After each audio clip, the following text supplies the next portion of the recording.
Assalamualaikum warahmatullahi wabarakatuh. Kembali lagi kawan di Legenda Catur Dunia. Alhamdulillah admin bisa upload video lagi kawan setelah 2 hari ini libur. Terakhir kali kita live bareng ya, dan di pertengahan live mati, terputus. Itu gara-gara komputer admin gak kuat. Dan keesokan harinya kawan, komputer admin benar-benar gak bisa dipakai lagi. Jadi 2 hari ini admin libur. Dan admin putuskan cari komputer baru kawan. Dan alhamdulillah sudah dapat dengan spek yang semoga saja mumpuni buat upload harian dan live streaming. Oke, untuk final antara Magnus Carlsen dan Hikaru Nakamura, mungkin sebagian besar kawan-kawan sudah tahu hasilnya seperti apa dan sudah nonton ulasan di channel yang lain. Jadi admin nggak akan ulas game-game itu. Selamat buat Magnus Carlsen ya. Pokoknya selamat buat King Magnus. Nah, untuk game yang akan kita ulas ini saya ambil dari title Tuesday tadi subuh kawan, atau tadi malam. Yaitu dari permainannya King Magnus. Lagi-lagi King Magnus. King Magnus ini nggak ada bosan-bosannya main catur. Pengennya menang terus kawan. Dan Magnus Carlsen bermain di 2 sesi di title Tuesday tadi subuh ataupun tadi malam. Di sesi awal Magnus Carlsen tidak bermain penuh kawan. Magnus Carlsen hanya bermain 9 game saja. Dan sempat mengalami 3 kali kekalahan di sesi awal. Apalagi kalah dari 3 International Master. Bukan Grandmaster, tapi 3 International Master yang mengalahkan Magnus Carlsen. Nah, nanti salah satu gamenya akan kita ulas kawan. Untuk sesi akhir, Magnus Carlsen menang. Ini untuk sesi awalnya ya. Untuk sesi akhir, Magnus Carlsen menang. Mendapatkan 10 poin kawan. Hasil dari 9 kali menang dan 2 kali remis. Di posisi kedua ada Jan-Christoph Duda. Dan posisi ketiga ada San Sargesian atau Edin Barkos. Sedangkan Hikaru Nakamura di posisi kelima. Sempat bertemu dengan Magnus Carlsen di game 9. Mereka mengakhiri permainan dengan remis kawan. Nah, Magnus Carlsen di sesi kedua tak terkalahkan ya. 9 kali menang dan 2 kali remis. Tapi game yang akan kita ulas nih dari permainan Magnus Carlsen menghadapi International Master asal Rusia. Yang sekarang mewakili FIDE ya, karena sudah kena ban beberapa tahun belakangan, pecatur-pecatur asal Rusia kawan. Yaitu game keempat melawan Rudik Makarin. Langsung saja kita otak-atik gamenya. Dan di sini Magnus Carlsen pegang hitam. Sebentar kawan. Oke, Magnus Carlsen pegang hitam dan Rudik Makarian pegang putih. Rudik Makarian ini sempat beberapa kali berada di posisi atas kawan bersama pemain-pemain kuat lainnya di title Tuesday. Walaupun dia bergelar International Master, tapi dia cukup kuat di title Tuesday. Oke, pion D4 kita dapat Magnus dengan kuda F6 terlebih dahulu. Ada pion C4, pion E6 dari Magnus. Apakah kuda C3 Magnus akan bermain dengan Nimzo? Memilih dengan kuda F3 anti Nimzo Indian kita dapat. Ya, kalian masih bisa bermain dengan gajah B4. Ini adalah permainan Bogo Indian Defense kawan. Tapi Magnus dengan pion D5 Queen's Gambit kita dapat. Dan bermain dengan Katalan Rudik Makarian, pion G3. Magnus Carlsen tidak melanjutkan langkah utama Katalan dengan gajah E7 kah, ataupun juga dengan pion D pukul pion C4 kah, atau pilihan ketiga gajah keluar ke petak B4 skak. Tapi Magnus memilih varian Fiacento yang jarang dipilih untuk menghadapi Katalan opening kawan. Seperti yang kalian lihat saat kalian memainkan pion G6 ini, evaluasi bar dari engine ini sedikit demi sedikit merangkak ya, naik.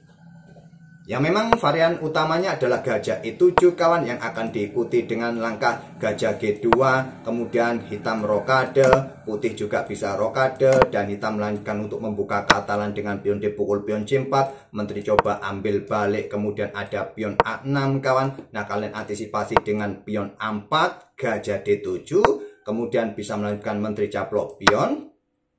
Ada gajah J6, kalian bisa keluarkan gajah G5 ataupun gajah F4, 2 opsi juga buat gajah gelap ini.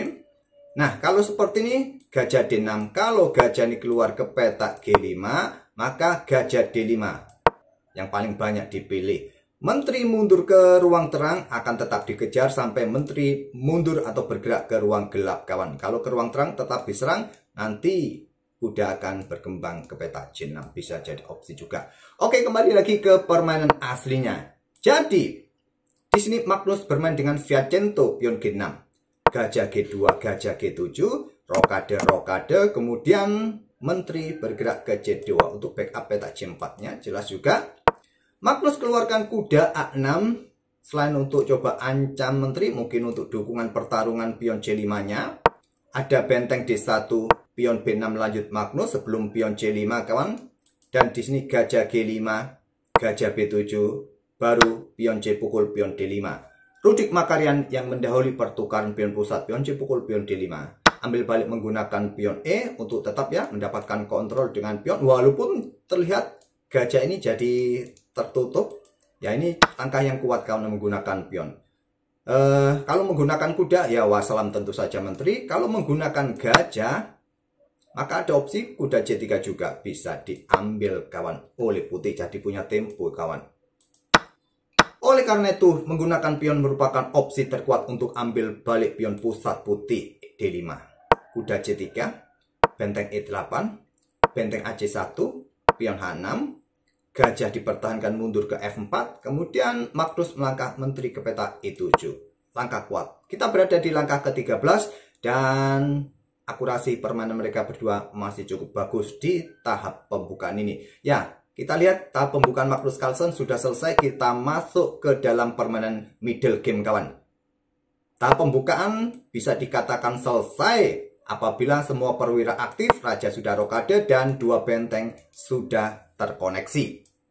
Oke, pembukaan kedua pemain sudah selesai. Kita masuk permainan middle game di langkah ke-13. Pion A3 kontrol petak B4 jelas. Di sini ada pion C5 counter attack dari Magnus Carlsen. Gajah E5 pertahankan posisi pionnya.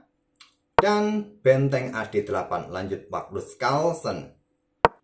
Kenapa nggak dicaplok saja pion ini dan berikan tempat ya bagi kuda petak C5? Bisa jadi opsi juga. Tapi gini kawan, gajah mungkin ambil pion ini atau ambil pion ini. Ada dua opsi juga.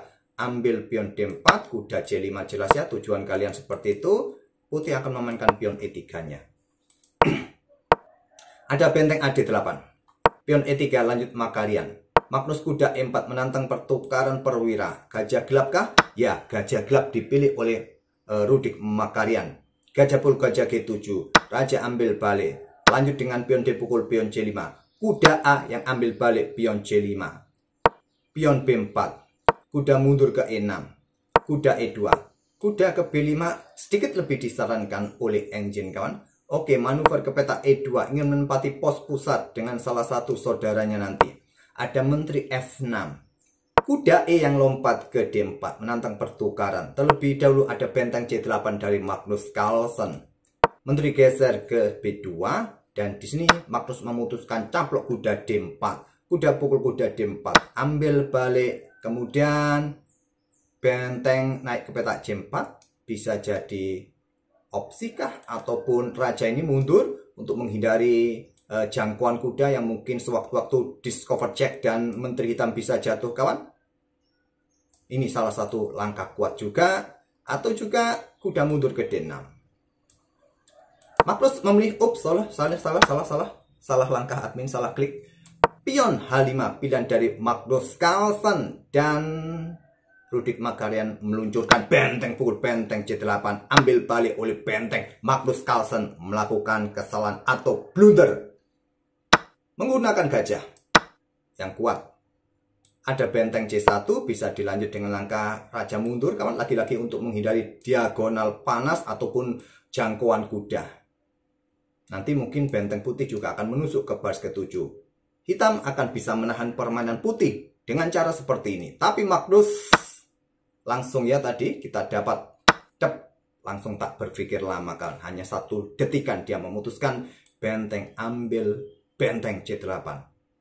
Apa yang menjadi masalah? Silahkan kalian pause video ini untuk beberapa detik dan coba temukan kombinasi yang sangat ciamik dari putih untuk menghancurkan Magnus Carlsen. Silahkan kawan cari. Ya 10 detik lah cukup ya untuk mencari kombinasi itu.